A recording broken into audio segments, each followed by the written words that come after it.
this is Emma. We are having quiet rest time right now.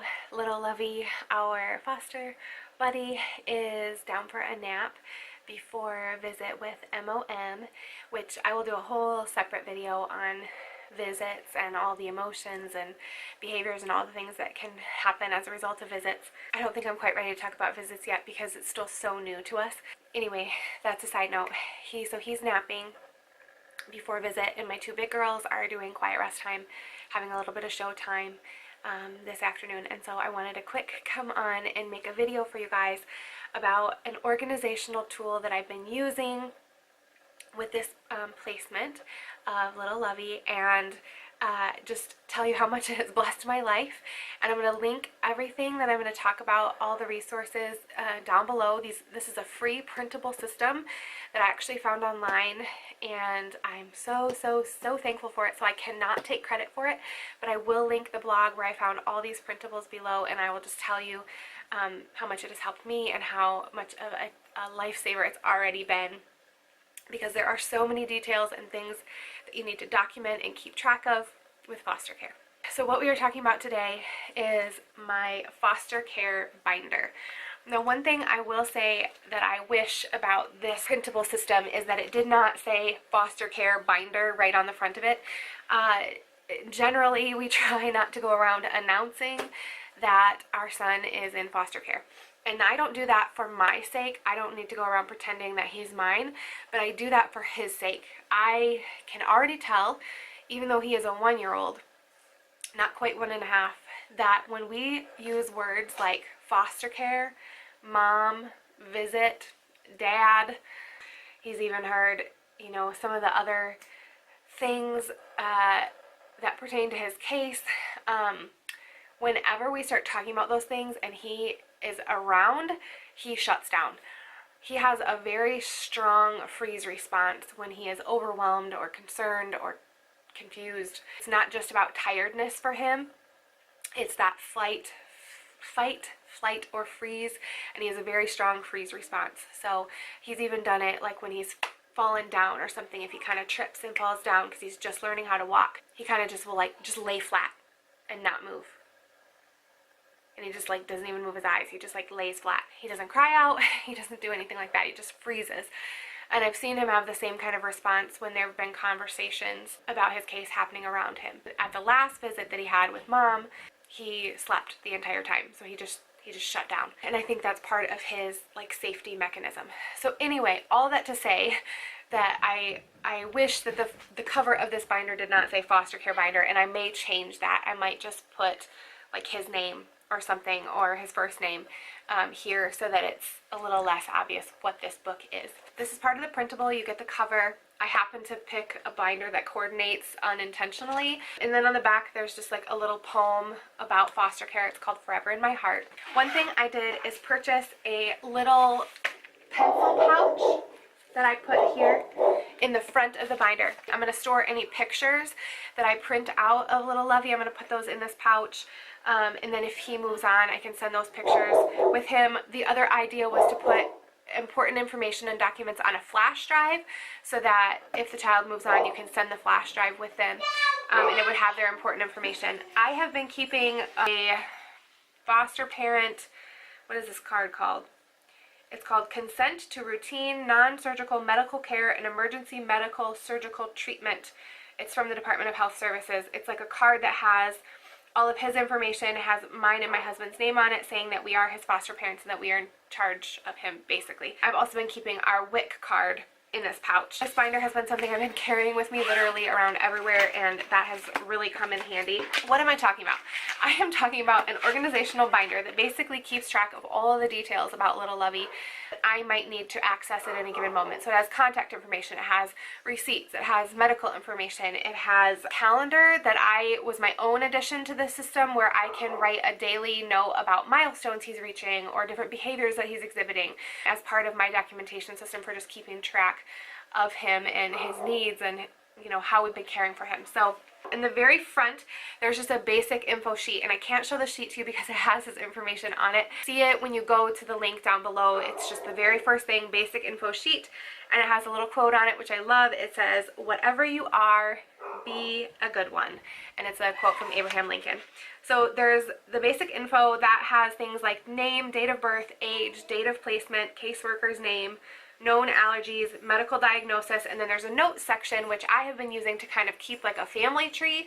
Whenever I hear different family members' names getting tossed out, I'm adding them into this like family tree that I'm drawing, so I can kind of keep track of all the players in his case. We have the contact section, and I have just used these tabbed dividers to keep track of each section. Alright, so here's the cover page for the contact section. It just says contact log and has like a little cell phone picture. And in the contact log, there's a contact sheet where you can keep track of any of, like, again, the key players' information that you have. So I have our caseworker there. I have the caseworker's supervisor's information. I have little Lovey's grandmother's information. If I get access to the GAL, which I have yet to meet, I will put their information here. Then you go into an important papers section. So again, I have a clear divider, and then this is what the printout looks like, important papers. And when you go into this section, this is where I keep, again, the piece of paper that says that we are authorized caregivers for little Lovey. We are enabled to do medical, dental, mental health, travel, and educational authorization through this form. So I have that right here in the front. Then I kept any papers that I got from the caseworker at the time of placement here. So there's like the foster care reimbursement form that shows like the daily rate and stuff that I've signed. So that's in here. The medication agreement that I signed is in here. Then there was something called a body chart that they gave us upon initial placement of him. And it's basically a chart that shows like a front body, a side body, from the left and the right, and then a back, and then a face and neck. And then you are supposed to draw any marks that the child has, whether they be scars, scratches, bruises, you know, actual physical, you know, birthmarks or anything like that. You kind of keep track of at the time of placement. And there is also an incident report, and I can have a blank one here so I can show you what the incident report looks like. This is part of the printouts. I don't know if you can see that super well, but it just says child's name, date of incident, time of incident, place of incident, date of birth, persons involved in the incident, explain what happened, physical injury, parent, attach a photo if applicable, action taken by the foster parent, and then foster parent signature, so that they know, you know, the physical appearance of the child when they came into your care. Then there is the unusual incident and emergency policy, a copy of that. So I just have that in here. A behavior management plan, which, because he's one, the behavior management plan is redirection. I mean, it's very simple, but I have a copy of that in here, which I have signed. I have the safe sleep policy, which I had to sign. And then I have the replacement checklist, just showing like all of the things that he came to me with and what the caseworker went over with me when she brought him. And I again signed that. Then there is the personal belongings inventory, which I had to fill out, you know, just the things that he came into care with. And in our situation, he was moving from one home to another, so it wasn't his first time in care. So that was a little more full, I would imagine, than if it was a brand new time entering into care, where in this case he came with some things because he was moving from a different home. And then there's the clothing inventory checklist, which again is pretty similar. There's a timeline, and this is part of the printouts that you get when you access the link that I'm going to be putting below for the blog post. But the timeline I think is really cool because it allows you to keep track of different like events that you might hear about throughout the case, or different like milestones. So in our case, there's, you know, a date in time. So if this is the continuum of time, you know, there's a place in time in which our little Lovey came into care, and so I was able to put that on his timeline. Then there's another place in time in which he came to our home, so I put that on the timeline.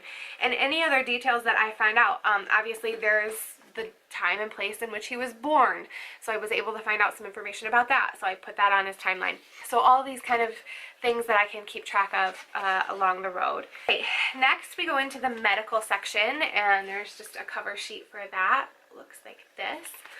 And in the medical section, you have an information sheet, which is just like the general overview of any medical care that your child might need, and also a place to list key people like the primary physician, the therapist, the dentist, the specialist. Those apply for your case. Then there is a current medication sheet. In our case, we aren't administering any medication, so that doesn't apply for me, but say in the future if we did, I have a place to put that.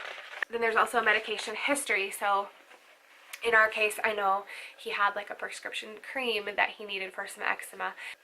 I can write that here, who it was prescribed by, how long he was using it, stuff like that. And there's also a medication log. So if you are in a position where you're giving medications, you can log each time that you administer that medication, kind of cover yourself so that it's, you know, documented that you have been giving the correct dosage. This is also the section where I keep any printouts from pediatrician visits. This is if your child gets hurt while they're in your care, you can document it very well. So we did have a small, teeny tiny little incident where little Livy fell down and bit his teeth into his lip, and he just got like a little fat lip. It was because my daughter was just hugging on him and pulling on him, very normal kid stuff. But I just wanted to cover myself, and so I took a picture of his little fat lip, sent that to the caseworker, filled out this form, sent that to the caseworker, just explaining what happened, that I picked him up right away, wiped him off, all that stuff. So just a way to kind of cover yourself and document everything. Next we have the visitation section. Cover sheet looks like this. And in the visitation section, what I did is print off a monthly blank calendar. So I have one through the end of the year, so September, October, November, December, blank calendar. And what I will do is fill in the visitation schedules as we find them out. I will fill them in here, and then I will keep track of things like if it's a no-show or if the visit gets canceled. Different little notes I want to make about the visit, I will do that just real tiny in the little monthly section. You have a behavior section. So the behavior cover sheet looks like this. In the behavior section, what I did is I found a weekly printout calendar from Calendarpedia, and this was my own idea, but it shows, it's got a large box for each day of the week to write notes in. So like I said, what I've been doing for this section is on each day of the week, I've just been writing any little notes that seem significant about that day. So for example, little Lovey gave me a kiss yesterday. I'll probably write that down because I thought it was super sweet and it's something I want to remember. If he exhibits any behaviors after the visit with mom this afternoon, I will write that down on the spot for today. If he, suddenly starts walking and taking full-on steps, I will write that down. The incident, like I said, I filled out the incident report, so I made sure to document that also on the date for that day, just saying that I had filled out the paperwork and sent it to the caseworker. So for our little Lovey, he has some negative reactions to men. So when we've encountered men like at the barber or the pediatrician, I've documented those things and written them down on these individual day sections of this behaviors chart. So this section is quite large because I did print out weekly calendar pages through the end of the year. Alright, next is an education section. Because our little guy is only one, this doesn't apply to me too much, but say that he started receiving services from a place called Early On, then I would probably keep those notes in the education section, or if he were in school, I would keep any notes or paperwork from the school in this section. Then there is a section called court records. Looks like this. And the court records is where you can keep track of any notes that you take while you're at court. I have nothing in there yet. Financial is a mileage log printout, and you can keep track, like for us, we get reimbursed for any miles to and from visits.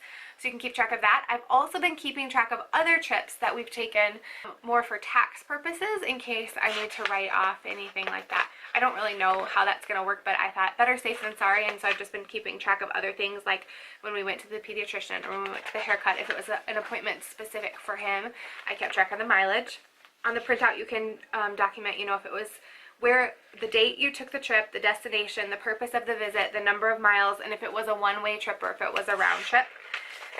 And then I've also just been keeping any receipts in this section for clothing purchases, or, you know, we purchased some sippy cups, stuff like that. I've been keeping them in here. And that is pretty much it. But you guys, this binder has been saving my sanity because I feel like so many things are happening. Maybe it's just our case with little Lovey, but I feel like there's just a constant stream of things to keep track of, and things that I don't want to forget, conversations I don't want to forget. I've also been screenshotting my text messages with the caseworker and with any other key players, and I'm going to print those out, keep them in here as well, just so that I have track of everything.